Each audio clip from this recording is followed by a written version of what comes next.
আমরা প্রত্যাশা করেছিলাম বাংলাদেশ একটা গণতান্ত্রিক সরকার পাবে, যে ভোটের জন্য আমার ভাই রক্ত দিয়েছে, যে ভোটের জন্য আমার ভাই গুম হয়েছিল, যে ভোটের জন্য আমার ভাইকে ক্রস ফায়ারে দেওয়া হয়েছিল, সেই ভোট অনুষ্ঠিত হবে।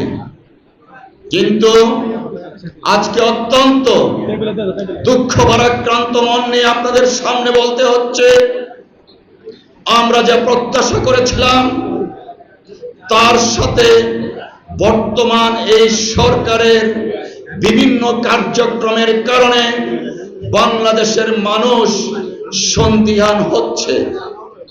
প্রিয় বন্ধুরা আমার, আপনারা জানেন ফেব্রুয়ারির প্রথমার্ধে জাতীয় সংসদ নির্বাচনের তারিখ ঘোষণা করবেন। আমরা আপনার সেই বক্তব্যে আশান্বিত হয়েছিলাম, কিন্তু এখন বাংলাদেশের ভাগ্যকাশে আবারও দুর্যোগের ঘনঘটা দেখতে পাচ্ছি। যারা 71-এর মুক্তিযুদ্ধে বিশ্বাস করেনি, তাদের কথাই যদি আপনি নির্বাচনের তারিখ নিয়ে তাল বাহানা করেন, তাহলে 71-এর চেতনায়, 90-এর চেতনায়, সর্বশেষ জুলাই গণ অভ্যুত্থানের চেতনায় আইনজীবী সমাজ বাংলাদেশের আবাল বৃদ্ধ বনিতাকে নিয়ে টেকনাফ থেকে তেতুলিয়া, রূপসা থেকে পাথুরিয়া আন্দোলন সংগ্রামের মাধ্যমে জাতীয় সংসদ নির্বাচনের তারিখ ঘোষণা করতে বাধ্য করবে। প্রিয় ভাইয়েরা আমার, আইনজীবী সমাজ আইনের শাসনে বিশ্বাসী।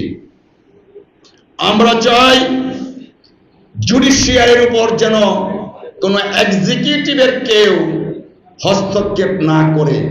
শেখ হাসিনা অনেক সময় জুডিশিয়ারিকে নিয়ে অনেক ধরনের তীর্যক মন্তব্য করতেন, কিন্তু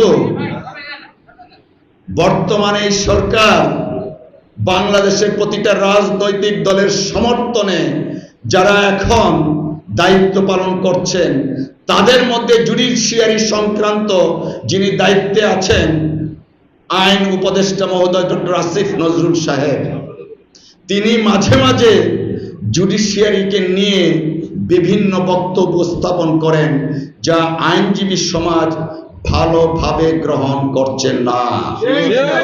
আমরা ইতিপূর্বে বলেছি, আপনি একটা প্রিভিলেজ পজিশন হোল্ড করুন, সেই প্রিভিলেজ পজিশন থেকে প্রকাশ্যে পাবলিকলি মিডিয়াকে বলেন যে এইটা করেন, ওইটা তদন্ত করেন।